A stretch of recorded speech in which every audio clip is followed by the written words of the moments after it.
Let's do a deep dive college singles point analysis between San Diego and Central Florida. Let's watch this point and then we'll analyze it. And by the way, this video is courtesy of New YC Photo on YouTube. Make sure you subscribe to their awesome channel. I've put their link in the description below.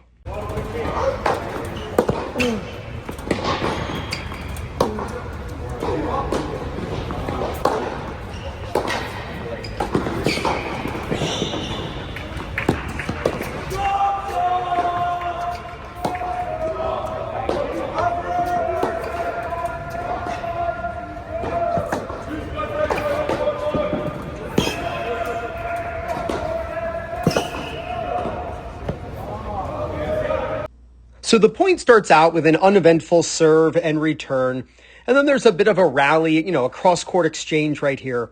But right here, something happens. The server hits a short ball, and I want you to see how quickly the returner pounces on this ball.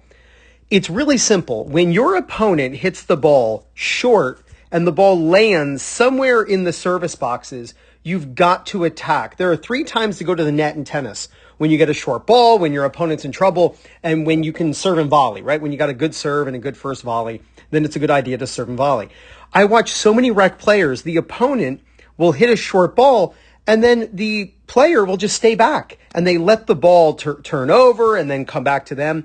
You've got to attack. You're going to win up at the net. You're not going to win a lot if you just stay behind the baseline all the time. So you got to attack. Now, how does the returner quickly get up to the ball? He uses a split step. I want you to look at the timing of the player at the bottom of the screen. Jump. You want to be in the air as the opponent makes contact. You can see there's the contact, and the returner is jumping. You should be in the air as your opponent hits. That's the proper timing of the split step. That way it synchronizes your brain and your reaction time with when your feet hits the ground. So review footage of your own matches and make sure you're in the air as the opponent hits. So he quickly gets up to the ball. He's trying to make contact with the ball above net level. That way he can drive the ball, because if you let the ball drop too far, then you have to lift it, and then it makes it easier for the opponent to get over to the ball and pass you and everything. So he quickly attacks, and then look at the hop again. Watch how the player who was returning serve is in the air again as the contact is being made. This way, when he hits the ground, he can quickly move in any direction. Now, I got to tell you, the returner here, he is so smart in all of his movements. So I want you to watch how the volleyer here now is quickly getting up to this ball. He's trying to rob the server of time. Now, when you are close to the net and you have a volley above net level, there are 2 places you can hit the ball. You can hit the ball short cross court, or you can hit the ball deep down the line. You don't want to hit deep cross court because it's the shortest distance to where your opponent will have to go. Like they can easily get to that ball. When I see this all the time, you'll see players with this high volley and they'll hit it really hard cross court. Well, the opponent especially is moving this direction, and then they can just hit the ball down the line on you. So when you've got a high ball, and it really doesn't matter where your opponent is, whether they're in front of you or if they're over here, you're looking at short cross court or like hard down the line.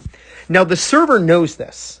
So he has to make a decision. Is he going to guess that the ball is going to be hit cross court and he's going to try to run in at an angle to get that ball? Or is he going to stop and just see if he can outsmart the volleyer and just be where the volleyer is going to hit the ball?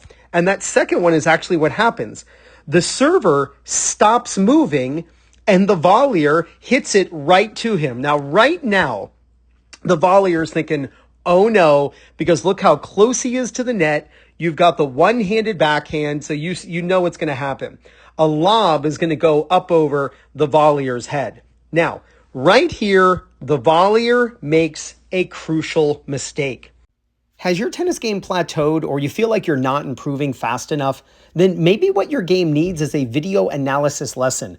It's where you can get your strokes analyzed, your match play tactics and footwork analyzed, and they can quickly help you play better and win more matches.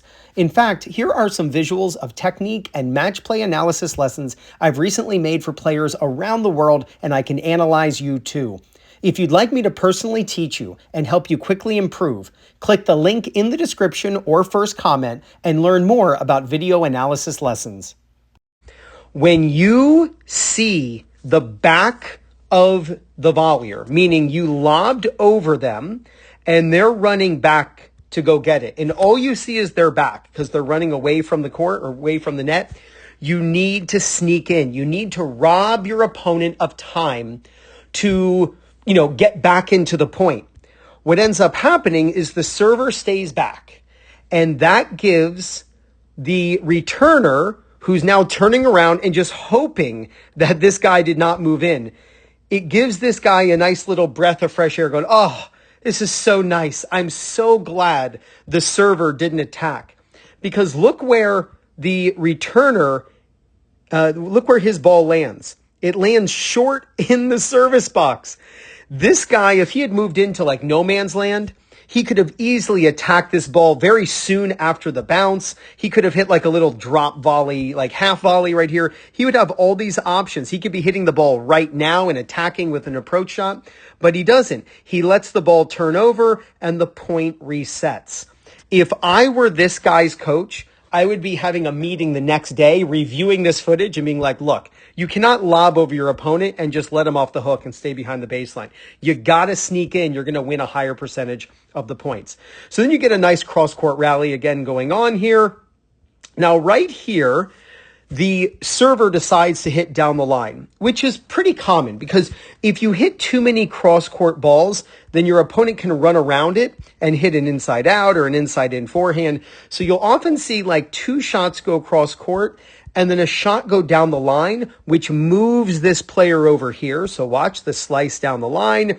That moves the player over, and then the server is now going to go cross-court again. If you're trying to attack your opponent's backhand, you don't want to just keep hitting to the backhand because they eventually will move around enough that they can blast a forehand. So you need to reset the point, get them over onto their forehand corner, which, by the way, this forehand right here is the least intimidating forehand. This forehand, and actually the forehand corner, isn't going to hurt you if you're this player. So a lot of times players think, oh, I got to avoid the opponent's forehand. Well, sort of. You got to avoid their forehand when they're on their backhand side.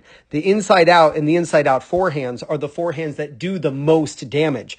It's the forehand in the forehand corner, like whether it's recreational, whether it's college, whether it's pro, that statistically does the least amount of damage. So the point resets, and now you can see the server really gets the returner way off the court, and now he gets to come in and hit the approach. So now, right here, the returner has a decision to make. Is he expecting the ball to go hard down the line, or is expecting it to go short cross court? He is not going to predict deep cross court where he would run laterally. He's going to run in at an angle to get the short volley cross court, or he's going to hold his ground, which is what this player did earlier on in the point, if he thinks the ball is going to go down the line. So let's watch what this player does. Let's see where he goes. Oh, he was expecting it, or I should say guessing, that the ball was going to be a short volley, which it was, but the volleyer ended up missing. One thing that the volleyer did is he didn't move through the volley. He very much just stood still, and he wasn't looking to move through the ball. The volley is a momentum power source. You're looking to move through the shot, and then it would have been much easier to have the weight behind that ball to get the ball to go over the net. But just a very fun point to analyze. So you got to go out and film yourself playing so you can review the footage just the way I did with this match. Now, if you're tired of lugging around your old and outdated ball machine, then just make your tennis friends jealous and get the Proton Ball Machine by Hydrogen Sports. And right now you can get free shipping in the USA when you use my link. It's in the description. You'll find it in the first comment. You'll also see it on the screen at the end of this video. The Proton is fully programmable using its intuitive app. In fact, you control it using your smartphone or watch. It holds up to 100 balls and weighs less than 20 pounds. To see how truly amazing this ball machine is, and to get free shipping when you order one, be sure to use my link. So click right there to check out the Proton Ball Machine, and with that link, you're given a coupon code for free shipping. You gotta film yourself playing and review the footage. If you do, there's no doubt You're going to gain confidence, win more matches, and play much better tennis. This is Ryan Ritty from 2MinuteTennis.net. You got this.